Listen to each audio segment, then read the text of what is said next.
بسم اللہ الرحمن الرحیم۔ السلام علیکم۔ ایک مرتبہ درود شریف ضرور پڑھ لیں اور چینل کو ضرور سبسکرائب کر دیں۔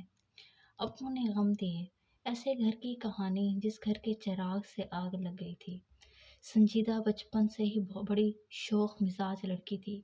پتہ نہیں اس کے والدین نے اس کا نام سنجیدہ کیوں رکھا تھا۔ اپنی عادات اور رویوں کی وجہ سے وہ اپنے نام کے بالکل برعکس تھی۔ ہر وقت شرارتیں کرنا اور دوسروں کو تنگ کرنا اس کا پسندیدہ مشغلہ تھا۔ سنجیدہ اپنے اس طرز عمل کی وجہ سے بہت مشہور تھی اور بہت سے لوگ سنجیدہ کو اس چلبلی سی عادت سے بہت جلتے بھی تھے۔ کچھ بڑی بوڑھیاں اسے سمجھاتی کہ زیادہ ہنسنے کھیلنے سے دشمنوں کی نظر لگ جاتی ہے، اس لیے کم ہنسا کھیلا کرو، مگر سنجیدہ ان سب کی باتوں کو بھی ہنسی میں ہی اڑا دیتی اور اپنی ہی طبیعت میں خوش رہتی تھی۔ سنجیدہ صرف خوش مزاج ہی نہیں بلکہ طبعاً بہت حساس اور سمجھدار بھی تھی۔ وہ اپنی ماں اور بہن کا بہت خیال رکھتی تھی، ان کے متعلق سوچتی رہتی۔ یہ بتانا تو میرے ذہن میں نکل ہی گیا کہ سنجیدہ ایک بہن بھی تھی۔ سنجیدہ کی ایک بہن بھی تھی جس کا نام ماجدہ تھا۔ ابھی دونوں چھوٹی ہی تھی کہ ان کے والد ایک ٹریفک حادثے میں وفات پا گئے۔ اس موقع پر ان کی والدہ کو بچوں کی پرورش کے لیے ایک اسکول میں ٹیچنگ کرنا پڑی۔ بچوں کی دیکھ بھال گھر پر ان کی دادی کی ذمہ داری تھی۔ دادا اور دادی دونوں ان بچوں پر جان چھڑکتے تھے۔ پھر پہلے دادا اور چند سال بعد دادی کی وفات ہو گئی۔ اس وقت تک دونوں بچیاں جوان ہو چکی تھیں۔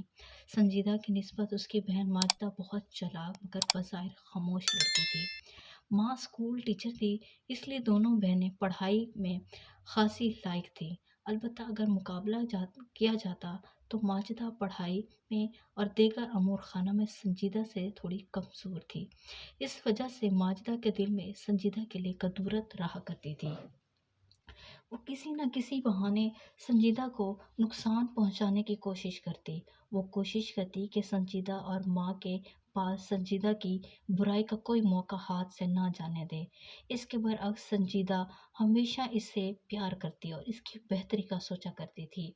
دونوں بہنوں میں 1 سال کا فرق تھا، لیکن وہ ہم جماعت تھی۔ میں بھی ان کے بچپن کی سہیلی تھی۔ ہم تینوں نے ایف اے تک اکٹھے تعلیم حاصل کی اور بڑی گہری سہیلیاں تھیں۔ دوران تعلیم ہم تینوں میں بڑی اچھی دوستی تو تھی، مگر اس کے ساتھ ساتھ مقابلے میں بھی بہت تھا۔ ویسے تو ہم تینوں خوش شکل تھی، لیکن سنجیدہ ہر تقریب میں ہم پر بازی لے جاتی تھی۔ کالج کا کوئی فنکشن ہو یا محلے میں کوئی شادی بیاہ، سنجیدہ ہر کسی کی نگاہ کا مرکز ہوا کرتی تھی۔ اس کا شوخ انداز اس کی شخصیت کو چار چاند لگا دیتا، جبکہ ماجدہ اس پر جلتی رہتی تھی۔ ایف اے کرنے کے بعد میری شادی میرے کزن سے ہو گئی اور میں اپنے شوہر کے ساتھ دوسرے شہر چلی گئی۔